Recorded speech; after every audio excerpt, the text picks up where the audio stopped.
Good morning, everybody. This is Michael Brown, your After Hours News Director over here at KHTS Radio. Sitting over here with Patty, silent but smiling. Gotta love him. We're in for a special treat today. As many of you know, we have the special election coming up in March.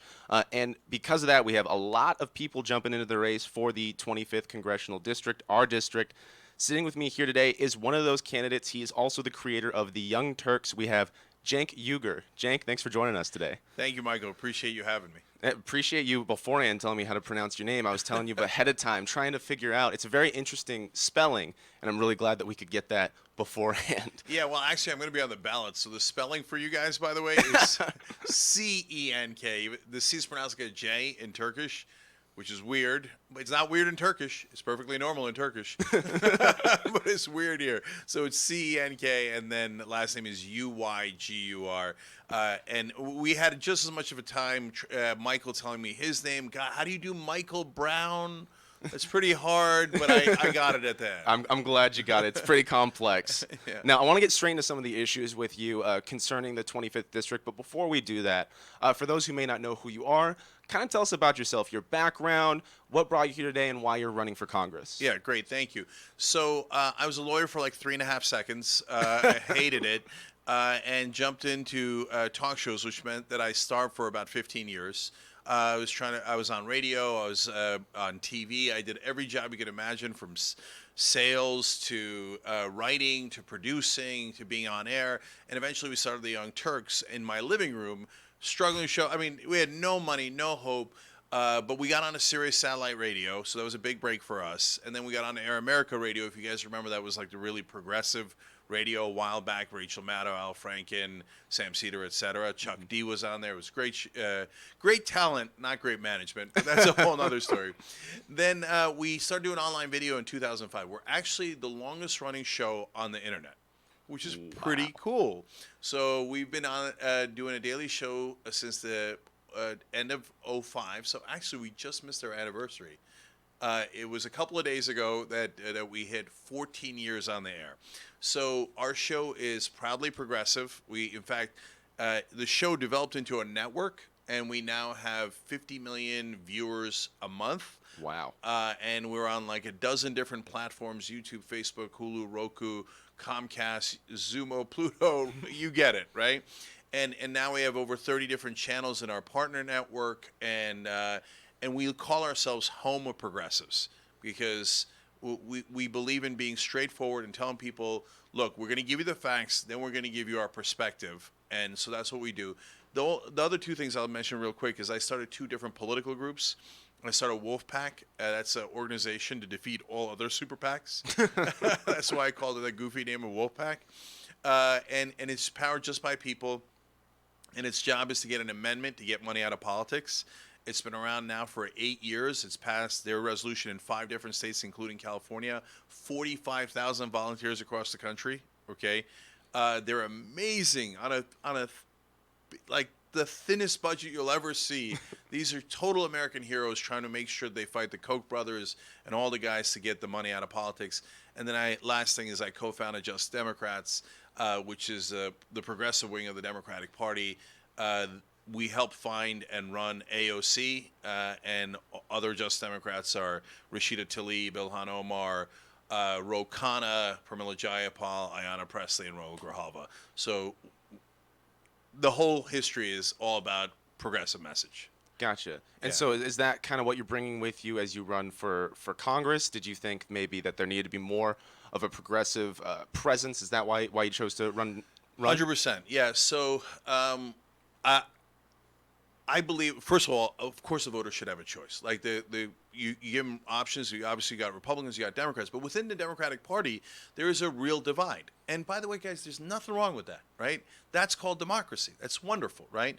So my major opponent here is a little bit more centrist, okay?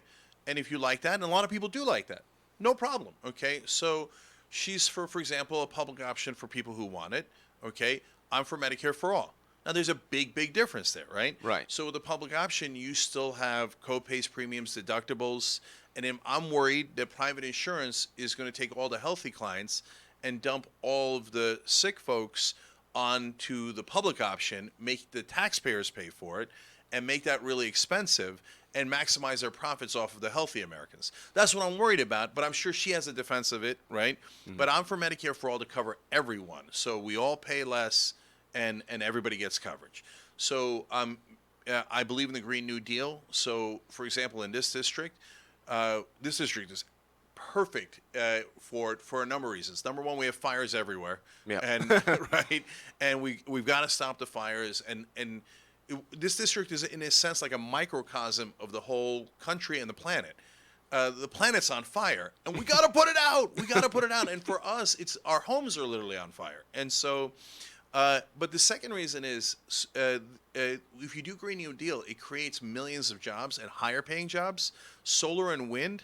So you could do it in Santa Clarita, you could do it down here, but my God, in the Antelope Valley, it is perfect for solar and wind energy. Higher paying jobs. In fact, some of the aerospace guys are also into renewable energy now. So those are big issues. But my number one issue is I don't take corporate PAC money and I don't take lobbyist money.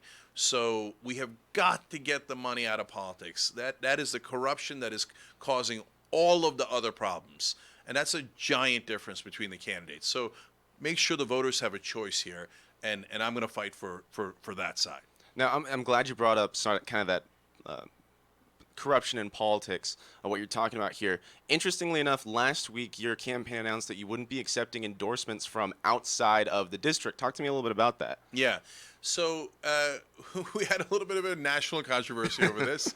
So I got some wonderful progressives to endorse me.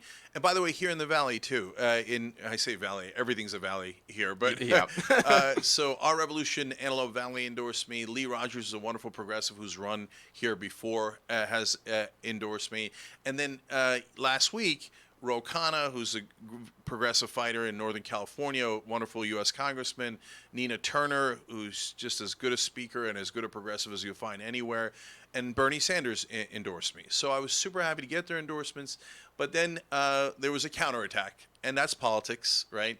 And so people took some of the things I've said in the past that I've apologized for, and some of the things I've said that they honestly 100% twisted out of context, and it was totally wrong. Anyway, they took that and tried to use it against those folks. And I called all of them, said, no, I'm out. So I'm not taking endorsements. In a sense, I'll give it back, right? Because what I've said is on me. I don't want it to be on other people, right? Right. So I don't want to hurt Bernie's chances of winning at all. Look, if you're a progressive, we're on the precipice here of our dreams coming true. Forever, money has controlled politics. But Bernie, and to be fair, Elizabeth Warren as well, and I really like Elizabeth Warren.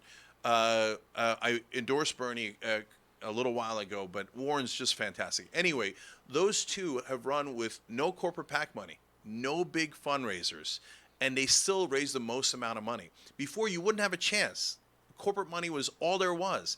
Now, real people giving is making all the difference. That's why I'm in this race. So my website is cenk2020.com. Good luck. That's CENK 2020. That's right, CENK2020.com. And I've had over 22,000 individual contributions. So now progressives can do people power, not just in volunteers, but in donations. So new poll out today, Bernie is now number one, tied with Joe Biden. So, and in California, he's passed Joe Biden.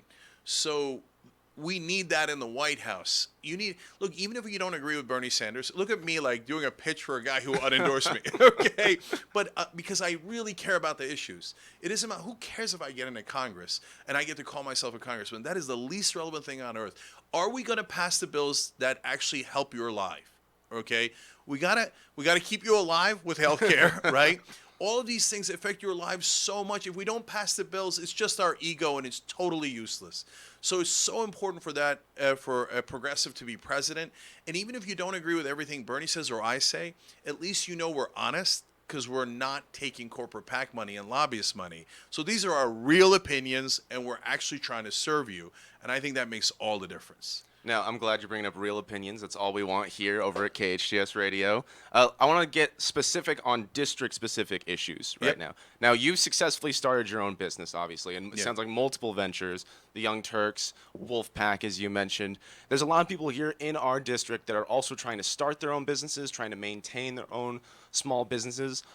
if you were elected to Congress as a congressman, what would you be doing to help fight for those people who are striving to maintain and start their own small businesses here? So I started a small business, as you said, out of my living room, as I explained earlier. And it was a one bedroom, and I shared it with my girlfriend at the time. And we'd be on air, and sometimes she'd come out and yell at me, I got to do a paper. Okay, she was a graduate student at USC. She's like, I got to go, Jake. You got to get off the air so I can use the one computer we have in the house. Okay, so that's how dirt poor we were when we started. So if you're a small business owner, man, do I feel your pain. I've been there, brother. It's been a struggle for 18 years. And we chose digital media, which does not monetize well. Okay. No, it does So not. it's been a giant, giant struggle this entire time. So, but what people don't understand well enough is that there's actually a big divide between big business and small business. Big business is crushing us all. And part of the problem with money in politics is that, like here, this happened in Lancaster. Big Walmart superstore will move in, and then it happened about 10 years ago. And all of a sudden, the little small businesses in the neighborhood start closing down one by one until they're all gone. So now what did you do? You lost all your small businesses, but you also lost a lot of jobs. But in the beginning, Walmart says, I'm staying open 24 hours, and I got all these cash registers. Now they're minimum wage jobs. They're much worse jobs, right? But eventually then they go, no, I'm not open 24 hours anymore. And now I've automated the cash registers. So now there's almost no jobs. They pay really low, and you killed all the small business. And they pay so low, they put their workers on government assistance because they have no choice. Well, what did you do? You not only are using taxpayer money as subsidies in effect, but you've strangled small business in its crib. And so as a small business owner, I'm not going to let them get away with that. I'm not taking their money, so I don't owe them anything. My only job is to represent you guys, to represent the voters. And so I have great sympathy for the small business owners here. And by the way, you know how unions organize inside a big corporation to get leverage? Everybody knows this, right? Right. And that's why unions are important. But small business owners need to do that on a local level and national level because we're getting steamrolled by big business. I know it happens to me. The big media companies are constantly trying to steamroll me, right? So we need to unite and have more leverage and more power to fight against big corporate interests, especially multinational corporations. So then, as a congressman, then you're kind of seeing yourself as a facilitator of that, of trying to bring small businesses together in a sense. Absolutely. So I was door knocking all over the district over the last couple of weeks, and I tell them, look, since I don't do big fundraisers with corporations, that gives me more time to actually come and talk to you guys and ask you, what are your issues? What do you want me to fight on your behalf for? Because the job title is literally representative. You're my boss. I'm supposed to represent you. So, somebody asked me, will you do open office hours if you get elected? Of course! Of course I will. What else are you supposed to do? Unfortunately, a lot of the Congress people in power now have become jaded and cynical, and the Democratic machine in California, unfortunately, has become very cynical and jaded. So you get into their office if you come with a check. Not me, okay? So I'm not doing that. I'm here to serve you guys. Gotcha. Now, transitioning a little bit here, just getting here, I'm sure, at least once in your lifetime, you've had to take one of the two major freeways that go through our district. I'm talking, of course, about the 5 and the 14. Patty's just over there shaking his head. He hates the freeway. So do I. Who doesn't? Now, from a federal government perspective, if you were elected to Congress, what do you think the role you would play in trying to improve that infrastructure? Should that be more state, local government, or should the federal government step in? Yeah. So you've hit on one of the major issues here. Like people to understandably talk about big national issues because it is a federal office, right? But at the same time, number one issue probably in most people's lives is the commute. Like, the traffic, right? So luckily, I've been trying to do it in reverse every time when people are going to LA. I'm coming up here and going up to the Antelope Valley, et cetera. And for me, it's been lovely because the drive is so gorgeous, right? Like yesterday, the sun was setting on 14 as I was driving there, and I'm like, it doesn't get any better than this. This is as beautiful as it gets. But if you're stuck in traffic, it doesn't feel beautiful at all. So one is, yes, infrastructure issues. For example, Trump and the Democrats were theoretically talking about how they were going to do an infrastructure bill, but they never got to it. Now, the reality is I think we should do at least $1 trillion infrastructure bill. Now, people say, whoa, that's a lot of money. But remember, we just gave the rich $2 trillion in tax cuts. So whenever it's for the people, they say, how are you going to pay for that? Right? But I'm being literal, it was a $1.9 trillion tax cut. 83% of that tax cut went to the top 1%. So if we have trillions of dollars to give to the top 1% in this country, we have enough money to fix our roads, okay, and to build better highways. But even more important than that is we got to create more jobs here. So I already talked about solar and wind energy in the Antelope Valley, but here in Santa Clarita, we've got the movie industry, and it's a decent-sized job creator here. Here we're a little lucky because I'm in the entertainment industry. I know some good folks there, and maybe we could drive some further jobs up here in that industry. So again, I'm blessed, man. I went from this tiny little thing to this, arguably massive network online, and so we've had every kind of director, actor, creators, writers on our show. So I've got a lot of contacts there. So why not do more movies, more TV shows out of here? But there's so many other things to do to create jobs. So that way you don't have to commute at all. Right? Wouldn't that be amazing? That'd be nice, yeah. Yeah. So I've had we're speaking still with Cenk Uygur with the Young Turks and also running for Congress here in the 25th Congressional District. Patty knows he's been sitting with me. I've had the privilege to interview several candidates over the course of the past months for this seat, and this is about the time of the interview where we talk about education. But I kind of want to divert from that a little bit. As we all know, Saturday marked 1 month from the tragic shooting at Saugus High School, took the lives of 3 young students, injured 3 other students physically, and has emotionally and mentally just ravished this community. Now, in the wake of that, there's been a lot of talk about what can we do to prevent this from happening. There's been a lot of talk about increased mental health resources, increased security on campus, whether that be more police presence or metal detectors. What would you do to keep schools safe and to keep students safe as a congressman? What would you do? So this is a big differentiator of me and the other candidates. First of all, on the Republicans, if you're a Republican out there, sorry, but I'm going to offend you a lot because I'm a Democrat and I fight for Democrats. Now, when I get into office, I'm going to serve everybody. Okay, whether you like it or not, we're going to get all of you higher wages. Okay, whether you like it or not, we're going to get you all health care. But in elections, you have to make your differences clear. So all the Republicans who take NRA money are corrupt, and those are bribes, and they take that money to make sure we don't take any action on gun control. So I'm going to call you out. So if you take NRA money, you've got blood on your hands. You do. Because, look, guys, here, I'll give you a perfect example. Federal background checks is the bare minimum, okay? 97% of Americans want federal background checks, but we don't have them. Well, that's insane. Do we live in a democracy or don't we? Why don't we have them? Because the Republican politicians block the vote. They won't even allow a vote. Mitch McConnell will not allow a vote in the Senate. Now, wait a minute. If it's 97% of Americans, that means, and I've seen the numbers, it's over 90% of Republican voters who also want federal background checks. Right. But your politicians are corrupt. Mitch McConnell took $1.2 million from the NRA. That's $1.2 million in bribes. Okay? So I'm not having a conversation with the Republicans about not having federal background checks or not reining in assault weapons. Red flags. Those are no way. My job is not to negotiate with them and water down gun regulations more. My job is to defeat them so I can protect you.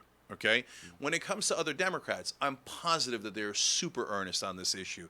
And I'm sure that they're heartbroken over it. There's no question about that at all. Right? But there is still a big difference in terms of how you fight back.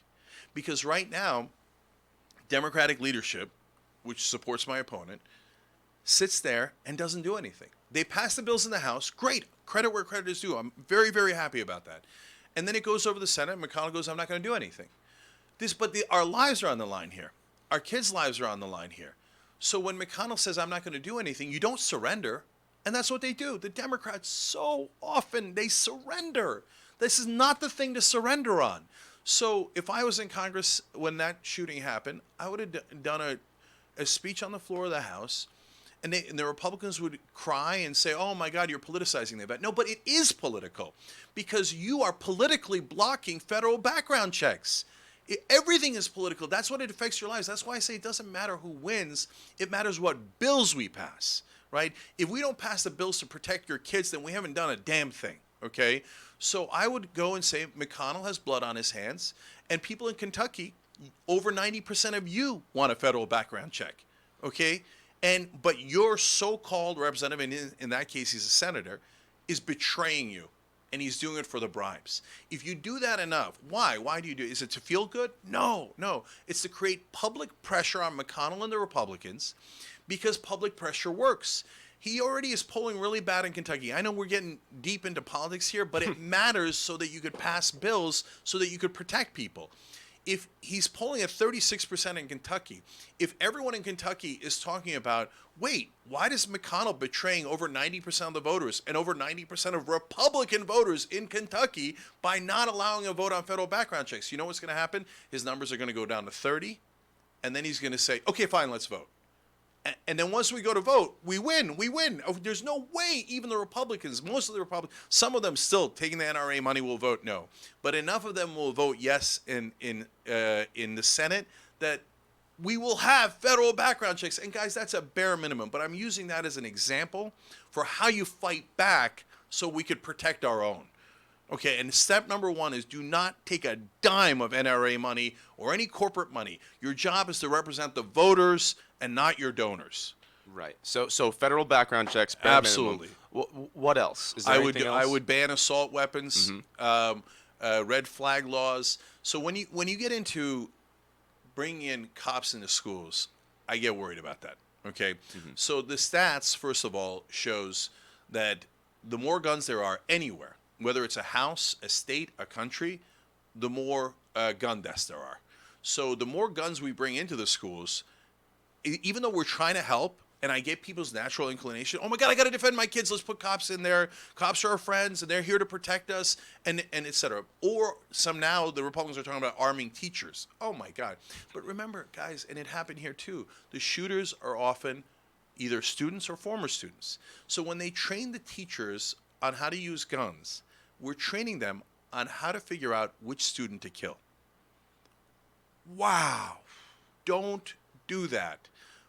More guns equals more deaths in almost every circumstance as a matter of percentages and statistics. So I don't want more guns near our kids. I just don't want it. Even if it's the most well-meaning police officers who are genuinely, of course, genuinely there to protect them. I think that goes in the wrong direction. We bring in the metal detectors. We're starting to build jails here for our kids. You know, metal detectors, police officers, and by the way, when there's more police officers, they police. And so then they start arresting more and more kids. It happens everywhere there's more officers in the schools. What would have been a little fight between a 7-year-old and a 6-year-old where they're pushing each other and the principal would have separated them, literally 7-year-olds have been arrested on assault charges because of that now. Okay? So it starts to go in a direction where we become an Orwellian state. And I don't want that. We've got to pass meaningful legislation on the national level, and this is a federal job, so that's where it matters the most here, right? So that we could protect one another without turning on one another. So because this is what the gun manufacturers want. See, I'll be even harsher, because they don't just sell weapons to good guys, they also sell weapons to bad guys. Do you know that two unbelievably egregious things, the NRA leadership, which by the way gets most of its fund not from their members, but from gun manufacturers, okay, who are incentivized to sell this stuff.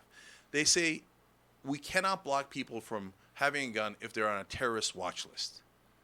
That's the most insane thing I've ever heard. They say you don't understand. 3% of the people on that list might be wrong. Well, that means 97% are right. We're going to arm 97% of terrorists? I mean, if you didn't have money in politics, no sane politician would be having this conversation. Second thing, though, and it just happened down in Texas, the NRA is also against banning cop killer bullets. So those are armor-piercing bullets. There are no deers with armor. There's only one reason to have armor-piercing bullets. It's to kill cops. And the NRA, in their monstrous greed, says, no, I'm okay with cop-killing bullets because I'm going to make an extra dime out of it. Okay? No, we end all of that. We end all of it. They cannot ever win in a public debate. We have to force them into a public debate. Those Republicans, they hide in the corners. They hide in caves. I'm not going to let them get away with it. So we've got to do that. You pass the right legislation, and we protect our own, but we do it in a way where we maintain our values. There's a couple more questions for you. Thank you Yeah. so much. Again, this is Cenk Uygur, congressional candidate for the 25th district. There's a couple more questions before I let you go. Yep. Something that's come up a lot since you've announced your candidacy is people wondering why you're running here for this district when you're not living here. Yep. Do you feel as though that you living outside the district impedes your ability to represent people Yeah. within the district? What is your take on that? So I'm glad you asked, and it's a totally legitimate question. So, first of all, I do live right outside the district. People say, "Hey, why don't you go run in San Diego or something?" I don't live anywhere near San Diego. Okay, so I'm about 25 minutes here, granted without traffic. Okay, okay. I'm moving after the school year's over. My kids are 7 and 9 years old. They're in first and fourth grade, so we got to wait for the school year to be over. Then I'm moving here. Okay, and if you're wondering, well, can he really represent us if he's moving here in a couple of months? Okay, I'm going to ask you two things. One, who do you think is going to represent you better? Someone who says, my only job is to represent voters and I don't take big donor money? Or someone who's taking giant donor money from corporations and lobbyists? I would argue to you that that is a much bigger difference in whether I'm genuine in representing you guys. Okay, and number two is please look at the issues that matter in your life because you're picking a representative. So if you pick someone that lives a little closer to you for the moment being, but you don't agree with them on the issues, what have you done? No. It's your life that matters. So our job is to make sure we pass bills that you agree with. So vote for the person you agree with. By the way, you might agree with my opponent, and that's okay. If you're more of a centrist and you don't want those programs that I outlined before, and you think, hey, look, Democrats got to take corporate money, and I don't think it's that corrupt, and maybe corporations should rule us. Okay, okay, I'm being a little facetious there, but not by much. And then you could vote for my opponent. But if you say, hey, look, I agree with him. I think we should have Medicare for all. I think we should get money out of politics. I think we should fight back against corporate power on behalf of small businesses and all the citizens here constantly dealing with the mess that big corporations cause, like Boeing near Simi Valley, Santa Susana Field Laboratory, leaking toxins into the water. Corporate power, the problem. CMAX, corporate power is the problem. Sempra Energy and Aliso Canyon gas leak, corporate power. And what does Steve Knight do, by the way? He took $5,000 from Sempra. So when that gas leak happened, he turned around, didn't defend the citizens. He defended Sempra. It's outrageous. So make a decision that you're comfortable with on someone who's going to represent you best. Gotcha. Now, lightning round question here. We only have a Yeah. few minutes left. I know you've kind of hinted at it, but top 3 priorities if you get into Congress. Go. Oh, yeah, no question. We've got to get the money out because that affects every other issue. So I will not take any corporate bribes. I will not take any lobbyist bribes. And they are bribes. We're going to end the corruption. We're going to call it what it is and fight for the voters and not the companies that fund politicians. Okay. Number 2 is Medicare for all. We're talking about national issues here, okay? And so because we have got to get everybody health care. Michael, do you know that right now, and it just seems absolutely unbelievable, but if you don't have insurance and your kid breaks their arm, you can go to the emergency room, you'll be absolutely bankrupt, but your kid will get help, okay? Mm-hmm. But if your kid gets cancer and they don't have insurance, we let them die. That is too barbaric. I cannot stand for it. I can't tolerate it. None of us should tolerate it. Could you imagine? We have private health insurance. If we had private fire insurance, do you know how many people die because there's no they don't have health insurance every year? 45,000 people die every year, okay? If we did the same thing for fire insurance and we let 45,000 people burn to death every year because they didn't have private fire insurance, that would be outrageous. And then we got it, and the third one is we have got to end the shootings. We've got to fight back as aggressively as we could possibly. These are our kids' lives on the line. What are you doing? We got to fight back with everything we have. This has been Cenk Uygur, again, creator of the Young Turks and running for Congress here. Cenk, thank you so much for joining today. Thank you, Michael. And everybody remember, Cenk2020.com, CENK2020.com. I love you guys. Thank you.